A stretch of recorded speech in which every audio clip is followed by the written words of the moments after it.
The current times have changed an awful lot of things, right? And it's thrown a few people who are finding it hard to find the right routes to success in the new territory. Come join me as I explore the question of how we can streamline our thinking and working habits to navigate the way to energized business growth. Welcome to the Leverage Business Podcast, where we believe business success is about working smarter, not harder. Leveraging your time and expertise in ways that fit the digital age you and your clients live in today. I'm your host, Jay Allison, author of Leverage Consulting in the Digital Age and founder of the iSuccess Business Academy. And every week I'll be sharing insights into how you can apply the power of leverage to grow your consulting, coaching, or other expert services business and create true freedom and independent success with mindset, marketing, and money model breakthroughs. Because when you get leveraged, the sky's the limit. Let's go for it.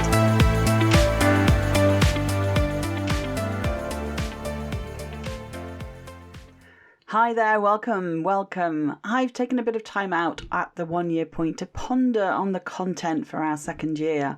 And I've been thinking about how I help my clients create space for growth in their business and indeed in our lives.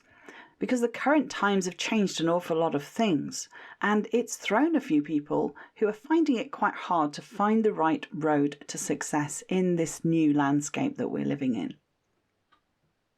Today we're talking about change in the world around us, changing what people want, change in our thinking and in our working habits.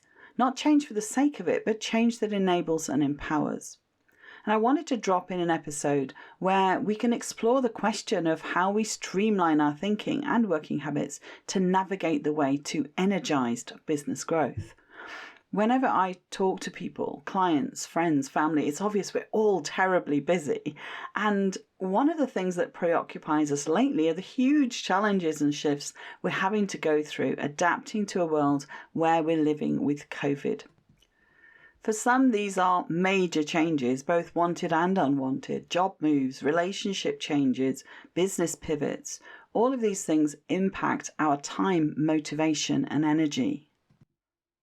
And let's face it, most of us are weird creatures of habit, right? We don't like change when it's not planned particularly, and by choice, it's not so bad. But we all react in different ways when someone moves our cheese. If you don't know what I mean by that, you can get clued in by reading the short book by Spencer Johnson, Who Moved My Cheese, or search on YouTube and you'll find a little video version, which is pretty fun. Who Moved My Cheese is a parable about two little people and two mice, and they're in a maze and they're searching for cheese. And each character represents a different attitude towards change. Because one of the days they went looking for their cheese, it wasn't in the normal place. And the story really unpacks the fact that there's basically 4 ways that we deal with change and adapt our strategy and our daily habits. And in the book, these 4 ways are depicted by 4 characters: 2 mice, Sniff and Scurry, and 2 little people. It's a human metaphor, Hem and Haw. You get the picture, right? It's a really, really good story and quite a laugh because you can recognize so much of yourself in it and your partner too. And for our purposes in business, cheese represents what we consider success, getting and working with clients. And so in the episode title, I'm taking liberty on that book title to explore who moved my clients. Clients have disappeared. They're not hiding. They just moved. They changed behaviors, priorities, and preferences. And so for your business, it's likely the goalposts have changed. You can always find new cheese. And the minute you start moving on looking, things will get better. Since I started doing some quite intensive coaching, both on my Leverage Business Accelerator program and on the ACES program with Miracy, it bothered me that I haven't got the same leverage setup I once had. My workday isn't as streamlined and effortless as it once was. And so I've invested a fair amount of time over the past year getting everything organized. I'm big on processes and workflows, and I've talked about it in other episodes, and I really do practice what I preach. But it does all take time, and the process of getting to a place where I feel things are under control and streamlined hasn't happened in days or even weeks. It's taken several months. Now, this is in part because I'm working with a team, and there are a lot of things that grow organically in a company, all fine and dandy until you reach a tipping point. And that's why I can't help but dive in and look for ways to do things more efficiently, to create new ways to do things that work better in the new circumstances. And it's exactly the same with all the changes pressed upon us because of COVID, directly and indirectly. There are some short-term shifts you have to make as well as longer-term shifts. Sometimes the cheese doesn't suddenly move. You don't see a lead flow has suddenly disappeared. It can happen much more gradually than that. The question is, when you really start to notice that the cheese has moved, that you can't find clients the same way you used to find them, what do you do about it? Brian Tracy tells a similar, if somewhat macabre story about a frog in a pan of water. If you had a pan of really hot water and dropped a frog in it, it would immediately react to the change and jump out. But interestingly, if you put it in a pan of water that's just normal temperature and you heat it up slowly, it doesn't jump out when it gets too hot. It stays there and dies. The frog hasn't noticed the change because it happened gradually. For example, I have clients with multiple six-figure businesses very reliant on local networking or events. Some decided to wait it out and hope things change back again, while others decided to pivot quite hard to online strategies to find clients elsewhere. They decided to invest in the digital transformation needed to survive and thrive in the pandemic. So going back to the cheese story, to an extent, COVID has moved the cheese. But there's also a sense that there still is some cheese about. They don't make changes in their habits. Essentially, they stay in the pan of water as the heat increases. Some notice, of course, and feel more and more stressed about it. They keep looking in the same places, frustrated, anxious, and on the brink of giving up the business entirely. For some businesses, it has felt a lot more sudden, and there is a sense of panic. Who moved my cheese? Where are the clients? They're not where they used to be. And if you're like me, we all have our routines and habits and we're comfortable. And when we have to think, act and do things differently, it can create a major moment of panic, struggle or growth, depending on your mindset. What kind of character are you?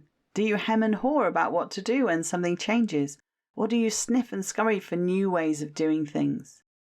Do you enjoy and embrace change or dread it and push against it? Doing anything new brings a whole wave of fresh uncertainty and self-doubt.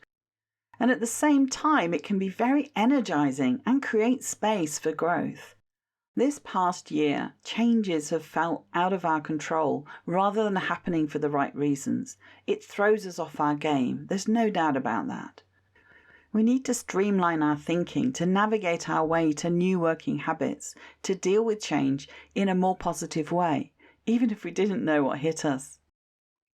Jim Rohn, a renowned personal development coach, talks about two things you can always be certain of in life: opportunities and obstacles. And I love this. I've shared it before and I'll share it again because it's super relevant to living in the real world, our new pandemic spiked world. All of this is a really important part of why the iSuccess Business Academy, as indeed this podcast, focuses on mindset as a key pillar of success. Mindset, marketing, and money, they are all connected. Now, being strong in business strategy, alongside action plans that focus on your bottlenecks, like digital marketing, sales conversions, enrollment conversations, and online program design, are what make me stand out in both the consulting and coaching work I do. But the mindset work, thinking differently about how you market and deliver your services, is also a really important part of why my clients get great results working with me. Business growth does not happen because you found some amazing new marketing tool or tactic. And changing your money model won't happen if you don't like looking for cheese or clients in new places. So if you were hoping to see big business acceleration in your business this year and haven't, or you've decided to embrace change and realize you need a coach and mentor to guide and support you through the process, I would love to hear from you. Head over to jallison.com, contact me page, and book a strategy discovery call to take the first brave step forward to exploring if we're a good fit. And I'm up for the challenge of helping you find your new cheese and streamline your way to finding the right clients in all the right new places. That's all for now. Have a great week. Ciao, ciao. Thank you for listening to the Leverage Business Podcast. Want to create leverage in your business? Did this episode provide some insights and ideas to be thinking through? If so, subscribe so you get alerts when the next one's released. If you want to learn more or would like help and support with building a leveraged business that achieves true freedom for you, then head over to jallison.com/podcast to find all the resources and links that go with this show on my website and to join our iSuccess community. And if you're enjoying our content, it would be great if you could pop into Apple Podcasts or the app you listen from and leave me a rating and review. Everyone makes a difference to improving our rankings. So thank you if you've done that already. I appreciate you. So hey, that's it. Thank you for listening. I hope you've loved this episode and have some great takeaways to be thinking through. I wish you a pleasant, productive and profitable week, and I'll see you again next time for another episode of the Leverage Business Podcast.